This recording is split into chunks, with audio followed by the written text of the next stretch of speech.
Hello, Renee Flamont here. You guys, I know that this is a tough topic to hear. To think that your narcissist doesn't care or never cared or whatever. And I am sorry for that. But I always like to bring to you things that help me move on, things that help me turn a corner, and this was one of those. When you're going through a relationship with a narcissist, you tend to hang on for dear life to the notion that they really do care, that they meant what they said, that love bombing was real, that all of the glorious little sentences they said to us were genuine. You don't even want to think about the fact that they don't mean any of that. Of course not. Why? Of course not. Because it would invalidate everything you experienced with that person.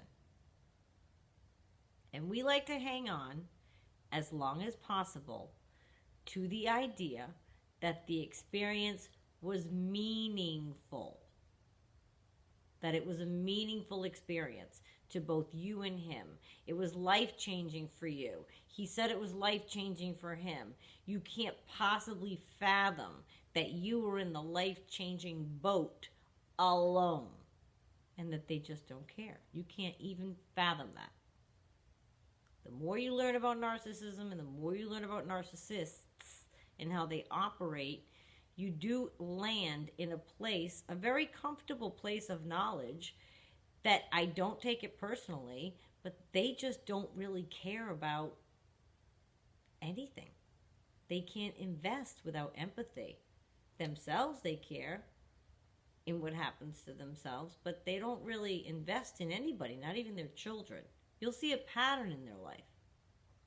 And I bring this up to you because I wanted to let you know how much easier choices became for me once I accepted the truth that they just don't feel enough to care about anything. It has nothing to do with me. I stopped taking it personally, right? It's not that he doesn't care about me and he cares about the next girl. It's he can't really care about anybody, so they just go through life and change people and change partners and change friends and searching forever to be satisfied, to have their thirst quenched, which it never is. There's no end all for them. They'll act it for a while. They did with you, they did with me, they did with the next person, sure. But then they'll turn on that person. Why? Because they don't care. They just don't care. They have limits. My instinct used to be to reach out to him during the Hoover because he really laid it on thick and he sounded hurt, desperate even, crying, grown man. Which I'm not doubting crying from a grown man. I don't know why I said that, but this guy portrayed himself as like a tough guy, which was a put on anyway, but that's what I mean. Like, he's not the type you'd think was crying, and he certainly would deny it, probably. Crying his eyes out, fake, but crying. And I'd convinced myself I was going to talk to him and reach out because I felt bad combined with of all this crying and business, and I was going for the communicating all that I felt. I'm not going to leave anything on the table. I'm going to say what I have to say and leave nothing unsaid. I'm very into that because that's how I can move on. And I certainly did. There's nothing I felt like I should have said that I didn't. That's a good feeling. Not that he was listening, not that he cared. But I said it. But he just didn't even care. I doubt he read half of what I typed to him in a text because they don't care. I don't think there were any emails going back and forth. He sent me many, but I'm not a big emailer, but I sent texts the size of novellas. You think he read those? They don't care. They're just playing. Unless they see, yes, I'll be yours again, they don't care what we actually are thinking or have to say as far as a soliloquy explaining my feelings. He doesn't care. He wants to know if he won. Did my Hoover work?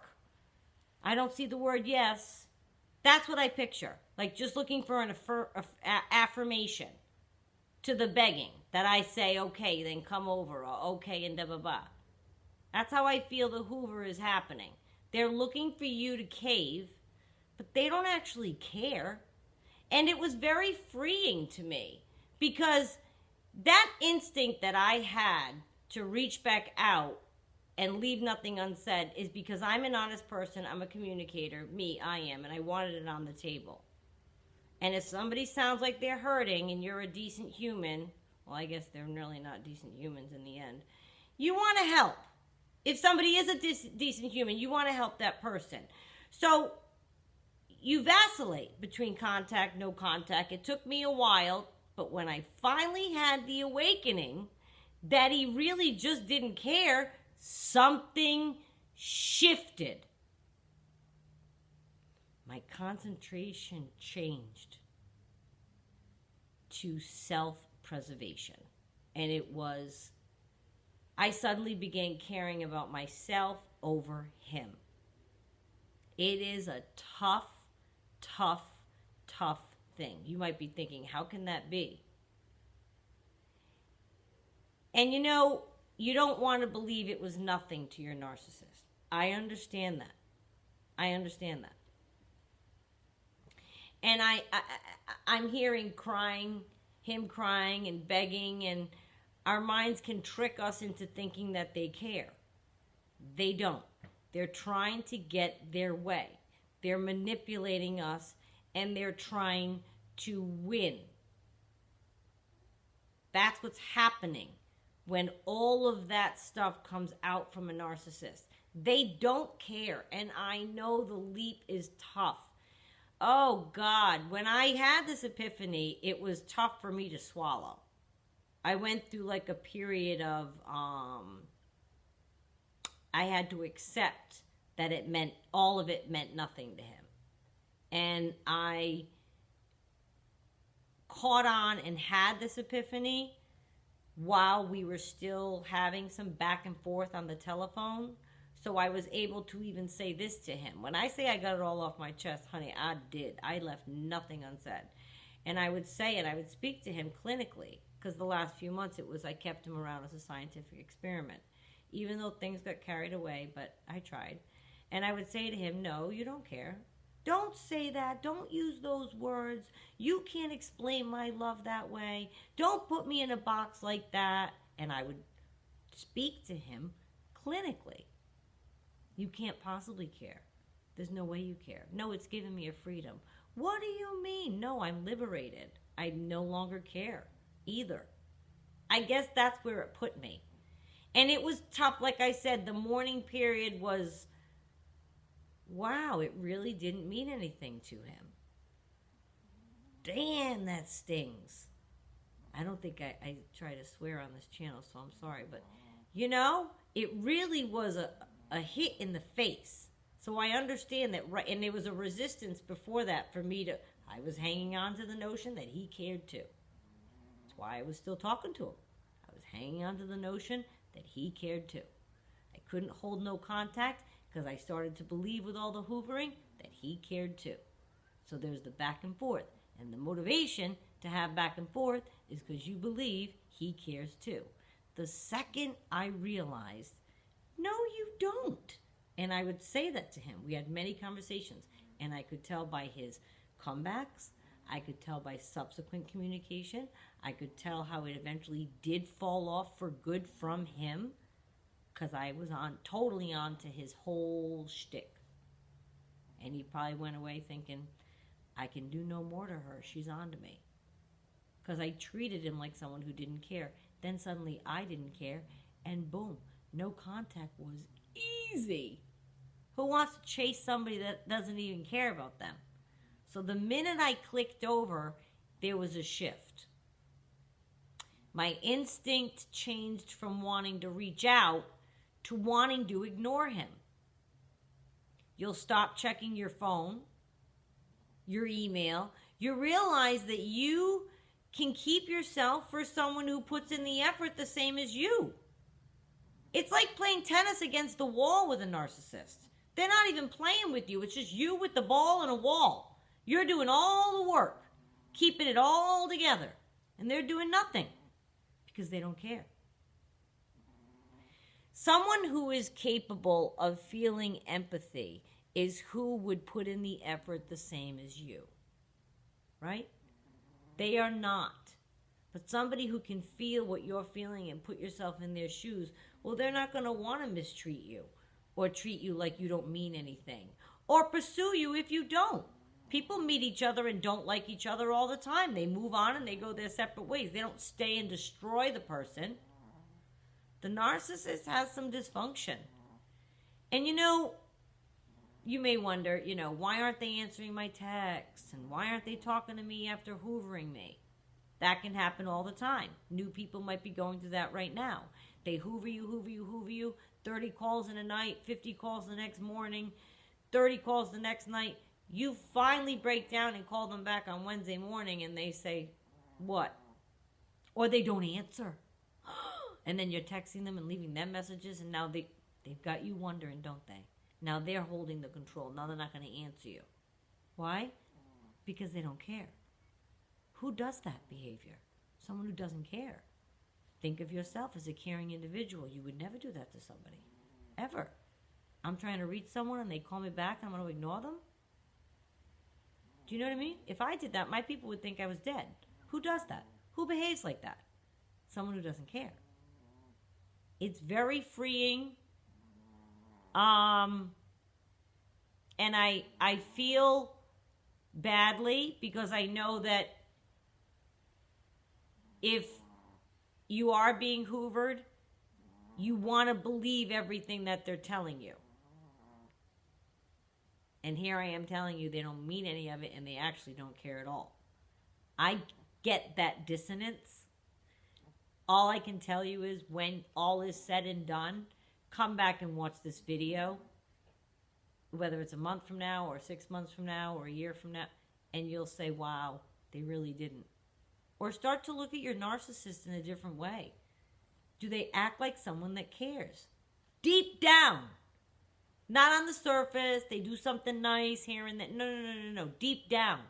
The genuine action as they move through life. Do they accept? No. And they probably don't even read the text you're sending or listen to the voice messages you're leaving because they aren't truly concerned with gaining your favor. They hoovered you to see if they could win you again. Not because they're swooning away over here all sad like and they're trying to actually gain your favor because they love you. No, they just want to see if they could win. They want to see if you'll break. So that's why sometimes you'll call back and then boom, they don't call you back. Because you broke. They won. They don't actually care. If they cared, they'd be there when you called. They would be here now. I know it's hard to think of and I'm so sorry. But if you embrace the notion that guess what, then suddenly your insides start to flip and it becomes easier for you to not care. And isn't that what we want? So then you can break free. I just wanted to mention it. Please go ahead and hit sub, like, and share, and I'll see you next time, and thank you for watching. And remember, starting this coming Monday, because I may be in Australia, I finally get to see the kid after over 2 years. Whoop, whoop. As I've explained the end of the last 2 videos, I explain why, but the next 6 months are a whirlwind. So starting on Monday, it's going to be Monday, Wednesday, Friday. I don't know how long I'll be in Australia, if I'm even going yet. I may be there by the time this airs, and then I got to get into law school, wherever that's going to be in the States. Haven't decided yet. So the next 6 months are just, for me to keep up 5 times a week might be kind of hard. And also, I honestly have been doing the research, and 3 times a week might be better for the channel. They say that your videos need to have time to grow in between. So maybe I've been I did the first year 7 days a week. I've been doing 5 since this year. Maybe 3 times a week might be a good sweet spot. Please notice I've been picking a couple of videos every day that may kind of resemble the topic we're talking about, or if you like this one, I think you might like those too. So for those of you that enjoy me on a daily commute, which I know there are a few of you adorable people that do that, take those videos and listen on the Tuesday or the Thursday, because I'm sorry, this is material that we got to keep listening to. There's such good lessons in here. I review them all the time, and it's evergreen material. It's the same last year as if I made it last year or this year. I feel the same ways. I'm constantly reviewing them.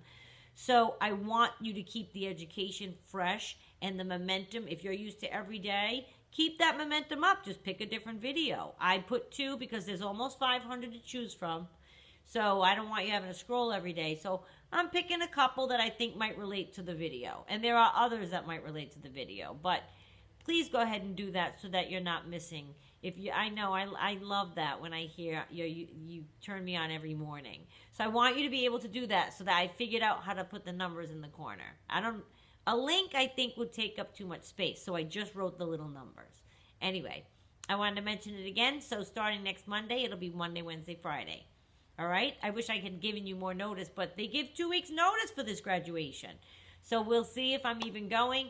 I'll still comment, of course. I just thought posting might be difficult. And at the same time, I read about this 3 times a week thing. Actually, they say twice a week might be a magic number, but I like the evenness of Monday, Wednesday, Friday. So that's where we'll go. So anyway, I thank you for watching, and I'll see you next time.